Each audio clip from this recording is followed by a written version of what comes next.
Together we're attempting to start a game studio called Ballast Games. This is our first game called Cloudbreaker. A little bit about us. I'm more from the digital media, interactive installation world, but spent the last couple of years working on AR games. On as artist and producer, and has done concept art and pixel art for games for years, as well as participate in game jams and things. Cloudbreaker is a bullet heaven game.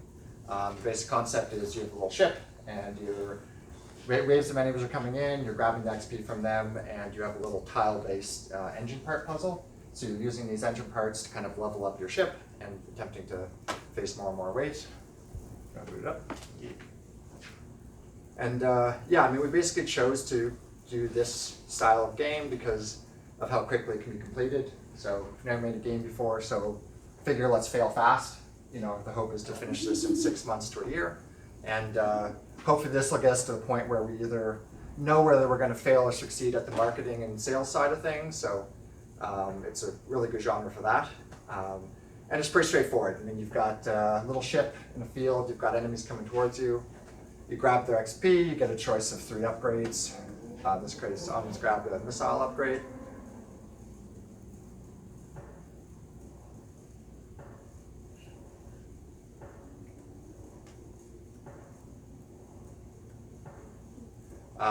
Yes, this is a mix of pixel art and some shaders. The clouds are actually a shader running in the background.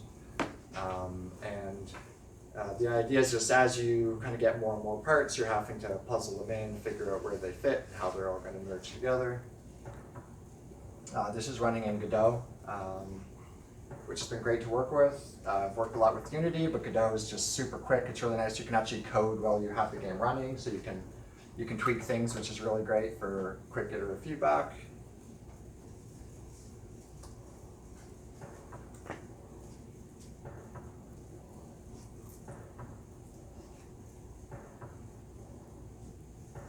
So it's using a couple different guns here. There's the main turret, which is just useful because it aims whatever's closest to you.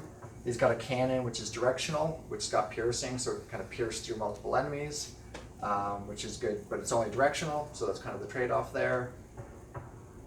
And what's nice about these games is because you're not really, you're trying to optimize your upgrade path, but because you don't always get to choose what you want, it's more of, kind of doing the best of what you can with the situation you're given.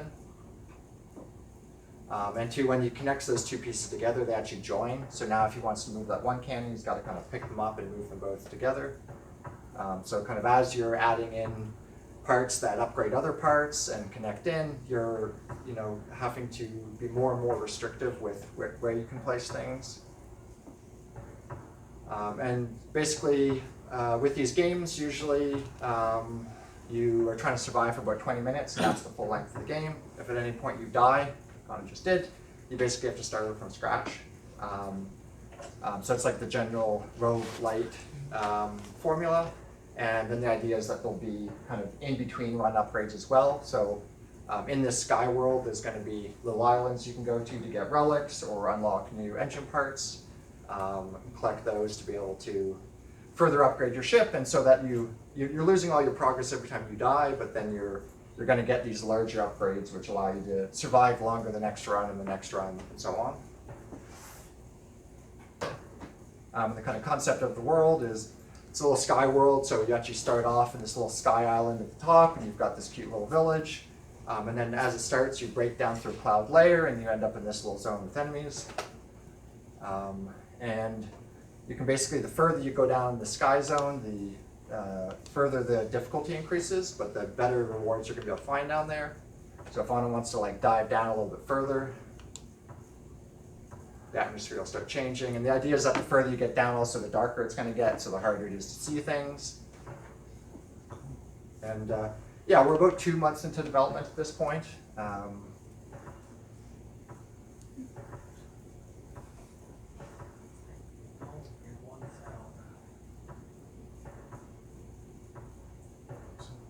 And yeah, so I'm doing the programming and implementation. We're both sharing the game design portion of it. Anand's doing all the sprite work and the sound effects.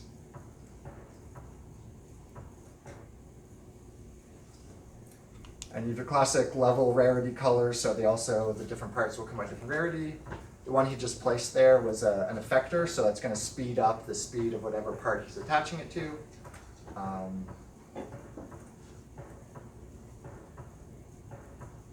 And he's also got a little Tesla coil, so that's, you're doing a little zap that's coming out and zapping guys. And eventually the more of those that you chain together within your hull will have like a chain lightning effect and travel between enemies.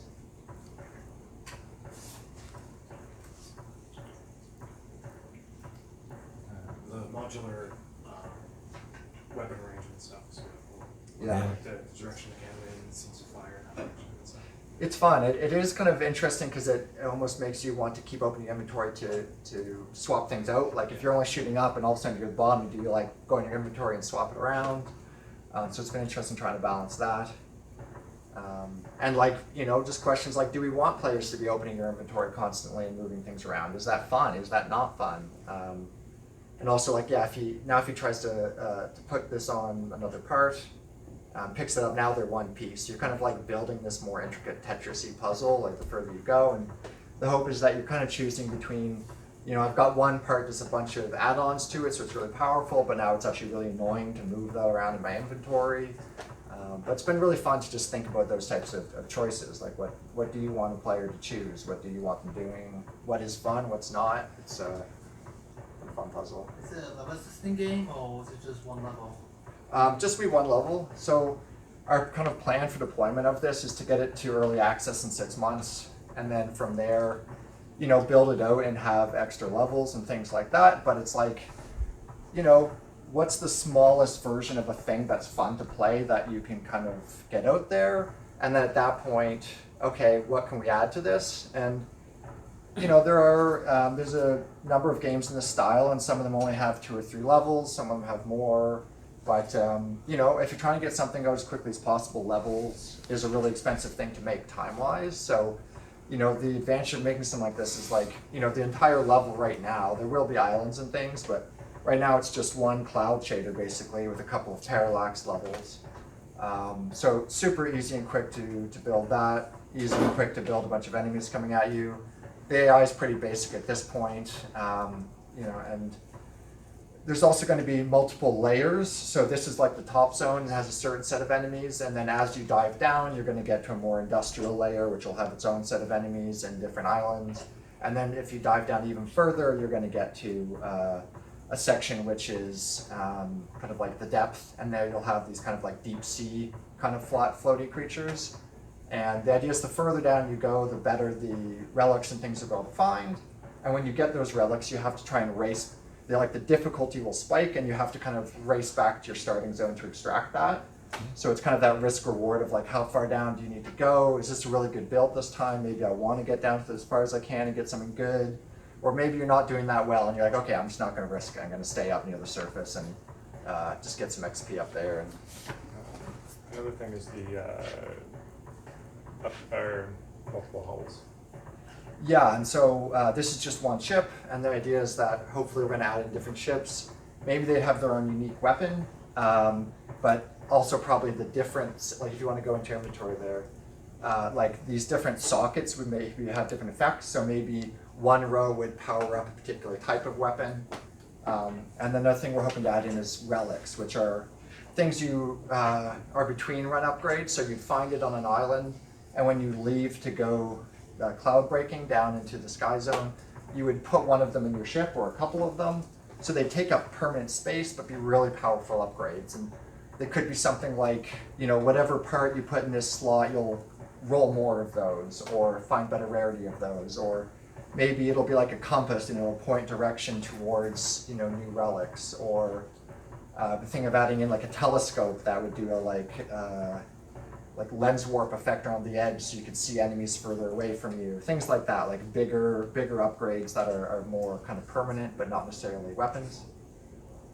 There's also, he's got a second level turret there. So right now, if you drop a weapon onto another weapon of the same type, you will upgrade, and there's going to be like a upgrade tree. So there's going to be 6 different levels of each of those different weapons. That's basically the game. Any questions or? Sure. Forgive me if you already said, but is there like a story or a lore? Mm-hmm. Do you want to take that one on? Sure. So,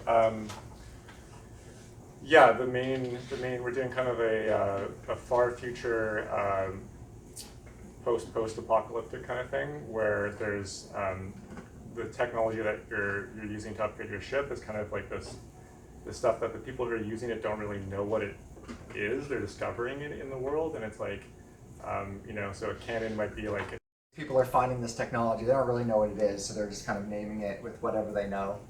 And that, yeah, it's kind of like a destroyed world, and the further down you go, you're finding these like different civilizations which have risen and perished. What we want for like in between run upgrades is that there is kind of like the main menu is actually this kind of idyllic looking like little floating like city in the sky, and it's kind of cute and quaint, but then as you break down through the clouds, there's a bunch of monsters down there, so kind of juxtaposing this like quaint, kind of cute, little guy fishing off a dock kind of a vibe of like a cloud zone with, the further down you go, the scarier and darker it gets. Cool. Yes? Have you thought, is there more designs for the spaceship? Yeah. Or is Yes. it variety? Yeah. Yeah. Yeah, so each definitely. one would have a different hull as well, like Oh. different interior and different exterior, and might be different stats. So one might be faster but have a smaller hull. One could be much slower but have a lot bigger hull for placement. Okay. Yes. You mentioned that the predictive condition for the game is to survive about 20 minutes, right? Yeah. What is the incentive in the game design to prevent you from just basically running away from the enemies? Yeah, but it's I mean, hopefully if we design the waves right, you can't. So usually with these types of games, it's like you want to get your XP because if you're not doing your build craft properly, the enemy waves are exponentially rising and you're only linearly upgrading. So you kind of need to make sure you're also exponentially upgrading. That's the idea, and that, yeah. So eventually you'll just get overwhelmed because Super overwhelmed, yeah. Like with most of these games, and like we're struggling a little bit with the like enemy flocking and behavior is computationally what's binding us right now. So, but eventually you want to just flood the screen, just like totally overwhelming with enemies, and yeah. Using object pooling for enemies? No, actually, not yet. Yeah. Right now, mostly the computational thing is just like they're all repulsing each other so that they're not overlapping, and just using a spatial grid to try and help with those calculations, but it still ends up being the biggest bottleneck right now for when does computation. that screen appear? That first screen? So you can either pause, it's like a pause menu, so just pressing space, Okay. or when you get enough XP to upgrade. So you'll just get a selection It of, felt like with the two, it always very quickly appeared. yes. Mhm. Make belt hand end of each wave. Yeah. That was nice to say. Like a delay, Yeah. a delay in how it interacts with it. Yeah, it's somewhere between like a pause menu right now and like your XP upgrade thing, so that's a good point. Yeah, we'll have to. And then each wave, About- private ball means. Like right at the end of the wave, yeah. That was more challenging from play to play. Yeah, because then they can't make that choice. Yeah. But yeah, for sure. That's what you're saying. Good. This probably isn't too much of an issue, but I noticed that like the XP drops, Uh-huh. at first they kind of look like bullets in a bullet hell game. Yeah. So those XP drops actually left over. We were making a game initially that was like a roguelike side-scrolling game, and one of the main mechanics was you had this blood that you could absorb using fluid mechanics and end up like shooting at enemies. And we ended up abandoning it because we thought it wouldn't actually be very marketable, but that's all left over from that. So that's actually this like blood, and there was a bunch of fluid mechanics to it as well, but we, had to start chopping stuff, and this is kind of built out of the skeleton of an older game, so yeah. Yeah. So you say there's different ships that you can get over time. Mm-hmm. Do the ships have any kind of persistent like experience or development? Like, can you increase the stats of that ship over time, or are they always going to be like a base for each one? It's a good question. I don't know if we've actually sorted that out yet. It would be nice to there's a bit of a conflict between rogue-like games and rogue-lite games, and with rogue-lite, there's more of an encouragement on upgrading over time. But that also creates a situation where you feel like you just can't win on your first run, and that you're really just trying to grind to level up. Yeah. So there's a bit of a balance with like, do you want the first run to be impossible to win and you just have to keep playing to level up your ship? Or do you want it to be like, you could possibly win on the first run if you're skilled enough? So that's leaning more towards one of those where you're kind of powering that up. Yeah. Right now, I'm kind of leaning towards these like relics that you collect, be that, and the nice contrast there is that they fill up your inventory. So that's increasing your ship's power and giving you particular powers, but also limiting the parts you can put in it. So then you're having to make that trade-off of like, do I want a ship that's faster to begin with, or do I want to prioritize more space to be able to put stuff? But, How much of time? yeah, that's our 10 minutes, and yeah.